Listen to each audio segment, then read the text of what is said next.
സ്വാഗതം. മലയാളം വാർത്താ റേഡിയോ അവതരിപ്പിക്കുന്നത് ജനറൽ പത്രം തൃശൂർ. ഇന്ന് 2020 ഡിസംബർ 17 വാർത്തകൾ വായിക്കുന്നത് രശ്മി ചേതാസ്.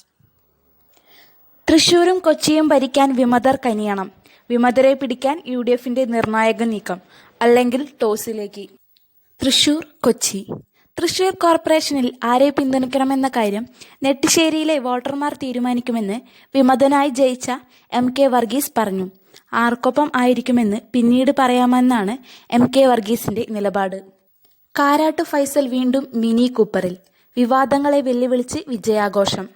കോഴിക്കോട് കൊടുവള്ളി നഗരസഭ 15ാം ഡിവിഷനിൽ സ്വതന്ത്ര സ്ഥാനാർത്ഥിയായിരുന്ന കാരാട്ട് ഫൈസലിന്റെ വിജയം CPMന്റെ തന്ത്രത്തിന്റെ കൂടി വിജയമാണ്. കോടിയേരി ബാലകൃഷ്ണൻ ഉൾപ്പെട്ട മിനി കൂപ്പർ യാത്രാ വിവാദം ഈ തെരഞ്ഞെടുപ്പ് കാലത്തും സജീവ ചർച്ചയായിരുന്നു. എന്നാൽ വിജയത്തിനു പിന്നാലെ പുതിയ മിനി കൂപ്പറിൽ തന്നെ കയറി നിന്ന് വിജയഗാഥ നടത്തിയാണ് ഫൈസൽ വെല്ലുവിളി നൽകുന്നത്. മുൻകൂർ ജാമ്യാപേക്ഷ ഹൈക്കോടതിയിൽ. CM Raveendran ED ഓഫീസിലെത്തി. കൊച്ചി. മുഖ്യമന്ത്രി പിണറായി വിജയന്റെ additional private secretary CM Raveendran കൊച്ചിയിൽ എൻഫോഴ്സ്മെന്റ് ഡയറക്ടറേറ്റ് മുമ്പാകെ ചോദ്യം ചെയ്യലിന് ഹാജരായി. പ്രതിപക്ഷം കർഷകരെ തെറ്റിദ്ധരിപ്പിക്കുന്നുവെന്ന് പ്രധാനമന്ത്രി. ഗാന്ധിനഗർ.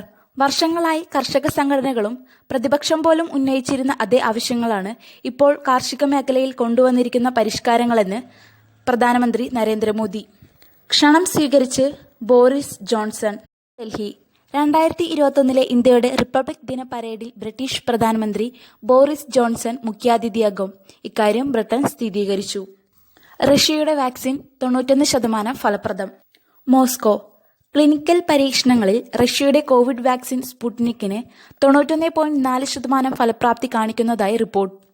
വാക്സിന്റെ ആദ്യ ഡോസ് നൽകി 21 ദിവസത്തിന് ശേഷം ലഭിച്ച വിവരങ്ങളുടെ അന്തിമ വിശകലനത്തിലാണ് സ്ഥിരീകരിച്ചത്. വാക്സിൻ സ്വീകരിക്കുന്നവർ മദ്യപിക്കരുത്. മോസ്കോ.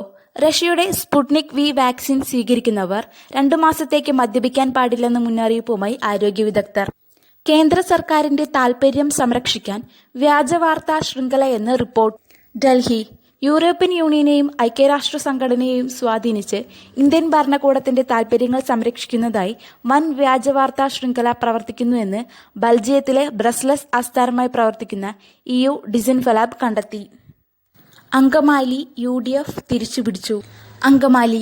UDFന്റെ ശക്തികേന്ദ്രമായ അങ്കമാലിയിൽ കഴിഞ്ഞ തവണ നഷ്ടമായ ഭരണം ഇക്കുറി കഷ്ടിച്ച് തിരിച്ചുപിടിച്ചു. സ്വതന്ത്രരുടെ പിന്തുണയോടെയാകും UDFന് ഭരിക്കാനാവുക. യാക്കോബായ സഭയുടെ അവകാശ സംരക്ഷണ യാത്രയ്ക്ക് സ്വീകരണം. ചാലിശ്ശേരി. യാക്കോബായ സുറിയാനി ഓർത്തഡോക്സ് സഭയുടെ നേതൃത്വത്തിൽ നടത്തുന്ന അവകാശ സംരക്ഷണ യാത്രയ്ക്ക് തൃശൂർ ഭദ്രാസനത്തിന്റെ പ്രവേശന കവാടമായ Chalissery Saint Peter's and Saint Paul's Yakobaya Suriyani പള്ളിയിൽ സ്വീകരണം നൽകി. കർഷകർക്ക് ഐക്യദാർഢ്യവുമായി ഗാന്ധി സ്ക്വയറിൽ ധർണ. പാല. രാജ്യതലസ്ഥാനത്തിൽ നടക്കുന്ന കർഷക സമരത്തിന് ഐക്യദാർഢ്യം പ്രഖ്യാപിച്ചുകൊണ്ട് മഹാത്മാഗാന്ധി നാഷണൽ ഫൗണ്ടേഷന്റെ ആഭിമുഖ്യത്തിൽ ഐക്യദാർഢ്യ ധർണ നടത്തി. കോൾപ്പാടങ്ങളിൽ സാമൂഹ്യ വിരുദ്ധ ശല്യം. മൂലേപ്പാട് പുല്ലാണിച്ചാൽ കോൾപ്പടവിൽ സാമൂഹിക വിരുദ്ധരുടെ ശല്യമെന്ന് പരാതി. പടവിന്റെ മോട്ടോർ പുരയിൽ നിന്ന് നിരവധി സാധനങ്ങൾ മോഷണം പോകുന്നവയും നശിപ്പിച്ച നിലയിലുമാണ്. പുതിയ ഭരണസമിതി ഡിസംബർ 21 അധികാരമേൽക്കണം. തിരുവനന്തപുരം. സംസ്ഥാനത്തെ തദ്ദേശ സ്വയംഭരണ സ്ഥാപനങ്ങളിലേക്കുള്ള വോട്ടെണ്ണലും ഫലപ്രഖ്യാപനവും കഴിഞ്ഞതിനു ശേഷം നടപടികളെ സംബന്ധിച്ച മാർഗനിർദ്ദേശങ്ങളായി. ഇതുപ്രകാരം തദ്ദേശ സ്വയംഭരണ സ്ഥാപനങ്ങളിലെ തിരഞ്ഞെടുക്കപ്പെട്ട എല്ലാ അംഗങ്ങളും ഡിസംബർ 21 സത്യപ്രതിജ്ഞ ചെയ്ത് അധികാരമേൽക്കണം. കേവല ഭൂരിപക്ഷത്തിൽ എത്താതെ മുന്നണികൾ. കുന്നംകുളം. നഗരസഭയിലെ കേവല ഭൂരിപക്ഷമെന്ന 19 സീറ്റുകൾ നേടാൻ ഇത്തവണയും മുന്നണികൾക്കായില്ല. 18 സീറ്റുകൾ നേടിയ CPM ആണ് ഏറ്റവും വലിയ ഒറ്റകക്ഷി. തൃശൂർ കോർപ്പറേഷൻ ആര് ഭരിക്കും? വിമതന്റെ നിലപാട് നിർണായകം. ഒരു സീറ്റിന് ഇടതുപക്ഷം മുന്നിൽ. തൃശൂർ കോർപ്പറേഷനിൽ ഇക്കുറിയും പോരാട്ടം ഒപ്പത്തിനൊപ്പം. ലീഡ് നില മാറിമറിഞ്ഞെങ്കിലും അവസാന ഫലം കൂടി പുറത്തു വന്നപ്പോൾ ഇടതുപക്ഷം ഒരു സീറ്റിന് മുന്നിലെത്തി. ഗുഹാനിവാസികളായ ചോലനായ്ക്കരിൽ നിന്ന് ആദ്യ ജനപ്രതിനിധി. നിലമ്പൂർ. വഴിക്കടവ് വനമേഖലയിലെ ഉൾവനത്തിലുള്ള പുഞ്ചക്കൊല്ലി അളക്കൽ ആദിവാസി കോളനിയിൽ നിന്നുള്ള സുധീഷാണ് തദ്ദേശ സ്വയംഭരണ തെരഞ്ഞെടുപ്പിൽ ഗുഹാനിവാസികളായ ചോലനായ്ക്കരിൽ നിന്നും ആദ്യ ജനപ്രതിയായി തെരഞ്ഞെടുക്കപ്പെട്ടത്. അവണിശ്ശേരിയിൽ BJPക്ക് ഭരണ തുടർച്ച. തൃശൂർ.